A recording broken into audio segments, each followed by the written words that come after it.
So, I don't normally make these videos, but lately I've been seeing a lot of talk about people giving reasons why there will or should be a Halo 3 anniversary. Now, everyone has an opinion, but I'm not going to give you my opinion, I'm going to give you the facts. Some people ask me if I even want a Halo 3 anniversary, and yes I do, but I want one that is as good as the previous two anniversary titles. By the end of this video, you'll understand why there won't be and shouldn't be a Halo 3 anniversary, at least in the style of the previous two anniversary games. So here are the facts. Fact 1. People can still play and purchase Halo 3. This was not true for Halo 1 or 2 around 10 years in their life cycle.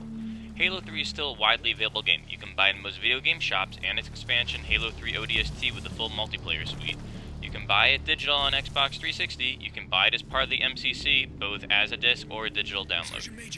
With Halo 1, you could buy the poorly performing Xbox original in the marketplace, and that was it. It wasn't available in stores, and it could only run a percentage of Xbox 360s as you needed to install to the hard drive. With Halo 2, it wasn't even possible to purchase it anymore. Halo 2 wasn't available in retail stores, and it wasn't available on digital stores. Halo 3 is still available for purchase on the Xbox Marketplace for the 360, as well as in stores.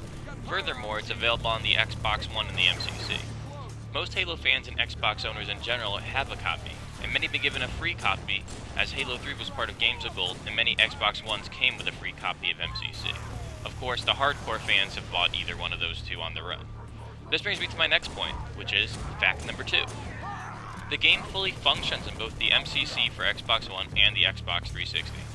Some people may take offense to the idea of something fully functioning in the MCC, but the truth is that Halo 3 is one of the better performing games in the MCC, with the only lingering issues being some small sound direction problems. Compare this to Halo 1 and 2, where both players had the great performance on the 360 and Halo 2 had a graphical burn-in effect when playing under certain conditions. In Halo 2's case, the Xbox Live services were shut down, rendering the multiplayer unusable. Halo 1, on the other hand, had no way to play the multiplayer online ever, except for the PC version. With Halo 3, the campaign is still fully functional and the online is still fully functional on the 360. That includes co-op. While the MCC also offers every feature the original game had, minus some of the armor customization and join in progress. I also want to state that even though the player base on the 360 is somewhat fragmented and the population isn't the greatest, the game is almost 10 years old and still works. If you and your buddies want to jump on Halo 3 and play some games online, as it was 10 years ago, you still can, which isn't something you could do with Halo 1 or Halo 2 10 years after they were released. Fact 3. A Halo 3 anniversary with online multiplayer would divide the player base for Halo 3 even more. Some may say they hope Halo 3 anniversary would get more people playing Halo 3 again. Matchmaking for the game is less than ideal on the 360, and the Xbox One has to deal with MCC's woes. But splitting Halo 3 fans across 3 games rather than 2 games isn't going to help, especially if the upgrades that can be applied to Halo 3 anniversary would be minimal at best, which brings us to my 4th point. Now, bear with me, this is going to be long and technical. The Xbox One is not capable of running a Halo 3 anniversary that behaves similar to Halo 1 and Halo 2 anniversaries. With Halo 1 and 2, the game's always rendering the image twice while you play. Once with the classic graphics, and once with the new modern rendering engine. These are done at the same time, so it can switch between the two at a moment's notice with the press of the back button. This is taxing on the system, which is why even in the MCC, Halo 2 Anniversary's campaign's new graphics don't even run at 1080p 60 FPS. It runs at a slightly smaller resolution that is hardly noticeable. Now, let's take a look at Halo 3 running on the Xbox One hardware. It runs at 1080p 60 FPS most of the time, but not all the time. It runs most between 50 and 60 FPS, but it can drop into the 20s range at times. Now, imagine if you had to render Halo 3 twice as it is in its original classic graphics. You're not going to be hitting that 50-60 FPS range as it currently is. Now imagine instead of running 2 instances of the old game, you're running one of the old game and one of the new graphics with all the fancy new effects that are used in modern games. The hardware just doesn't have the power to support it. Now, what about the next version of the Xbox, currently codenamed Scorpio? Sure, you may say the Scorpio could do it, but the Scorpio isn't allowed to have exclusive games. The reason for this is that the Scorpio is more of an Xbox One on steroids, able to play the same games with extra horsepower on the Scorpio, allowing you to have fancier visuals or rendering in 4K. But the games aren't allowed to be exclusive to the Scorpio, at least for now. Even if this restriction was removed, then you have the problem that the game has to render 4 times as many pixels for the classic graphics, and the Scorpio GPU is roughly 4.6 times as powerful as the Xbox One's, at least on paper. The idea behind this is that the games can easily render 4 times as many of the pixels with 4 times the GPU power. So theoretically, the Scorpio could run Halo 3 as it appears in the MCC at 4K and with better frame rates. But that's just the original game and not the new renderer. Games for the Scorpio don't have to be 4K, but it is encouraged to show a potential Halo 3 anniversary that was Scorpio exclusive, and remember, as of now, exclusive games are not allowed, could still run only in 1080p mode. Given that 343 seems to have focused hard on meeting the perceived next-gen requirements of 1080p and 60f on the Xbox One, I find it hard to believe a flagship title for the Scorpio would be released without 4K capabilities. So, if it was a Scorpio exclusive, yeah, it's possible to technically do it, but with some pretty serious trade-offs. Now, jumping back to it releasing on the Xbox One, you could say you could have the screens fade to black like Halo 1 Anniversary did on the 360 to cover up the switch between the graphics renderers. That on the 360 was more of an issue with available RAM and speed, with the dev builds of Halo 1 Anniversary being able to have faster switching similar to that of the Xbox One Anniversary games.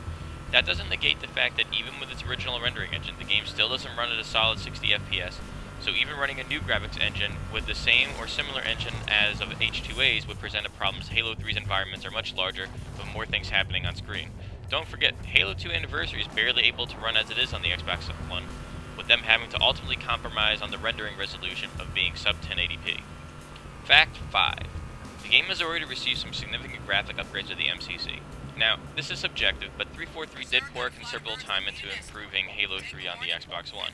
With 60 FPS, the 1920 by 1080 resolution, which nearly doubles the game's original resolution of 1152 by 640, and a new lighting system, it's already noticeably better looking. So if you were looking for a prettier version of the game from 10 years ago, well, it's already here, and you can see it in the video as labeled as such. Fact 6. People have overlooked and misinterpreted Frank O'Connor's comment about Halo 3 Anniversary and the diminishing returns. Here's his statement. We continue to work on Halo Wars 2 and future endeavors. There are no Halo 3 Anniversary plans at this time, and the diminishing returns would make it a tricky proposition anyway. In gaming, diminishing returns is a term that means that the difference between point A and point B is narrow enough that it would be too much work to make a huge difference. The law of diminishing returns governs the gradual loss of effectiveness of perceptual graphics power as hardware gets more powerful. As in, the better the graphics get, the harder it is to nose a jump between generations. Unlike what some YouTubers and others have said, this statement has nothing to do with the amount of money they'd be able to rake in for making the game. Fact 7. Even if production on Halo 3 Anniversary started today, it's too late for them to start development on the game.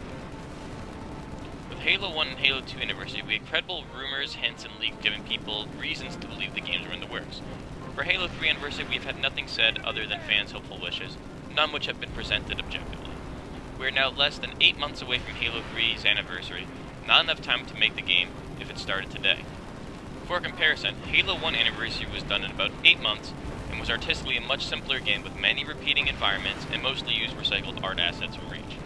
Halo 2 Anniversary, on the other hand, was in development for over a year, although I do not believe there is any official word on how long it was in development, just that it was longer than MCC. On top of that, we know 343 has been actively developing 2 games over the past year, Halo Wars 2 and Halo 6. In addition, many people involved in Halo 2 Anniversary are involved in the development of Halo Wars 2, adding a further challenge to developing it as a game. So let's say that 343 did decide to go forward with Halo 3 Anniversary. 343 would be working on 3 games, with veterans from Halo 2 Anniversary not free to work on Halo 3 Anniversary. Oh, and Saber Interactive, who was outsourced to do the dirty work with Halo 1 and 2 Anniversary's campaigns, worked on both the Halo 1 and Halo 2 multiplayer in the MCC, who recently stopped working on Halo Online and are now working on Quake Champions, they're not free as well. Also, Certain Affinity, who did the work on Halo 1 Anniversary's multiplayer maps for Reach and Halo 2 Anniversary's multiplayer, they're currently working on maintaining the Call of Duty 4 remaster that was released this past holiday season. And then there is Blur, who did the cinematics for Halo 2 Anniversary. They are finishing up work on Halo Wars 2, and they're likely going to be the ones who are going to continue to do the work for the Halo Wars 2 DLC campaign. So that begs the question, if they were to start development on it, or if it already was started, who would be working on it? Rushing out a game to hit a release date after disastrous launch and reception of the MCC and Halo 5 to a lesser extent, yeah, that's not a great idea. Although it's hard to say, sometimes it goes through Microsoft's marketing departments. So, what is there to gain from doing a Halo 3 Anniversary? Nothing but a re-release of a game that has already been re-released 3 years ago. Prettier graphics, it was a technical challenge to even get Halo 3 in its original form in 1080p and 60 FPS. And even that isn't a consistent 60 FPS. Online play, fully available on both the Xbox 360 and Xbox One.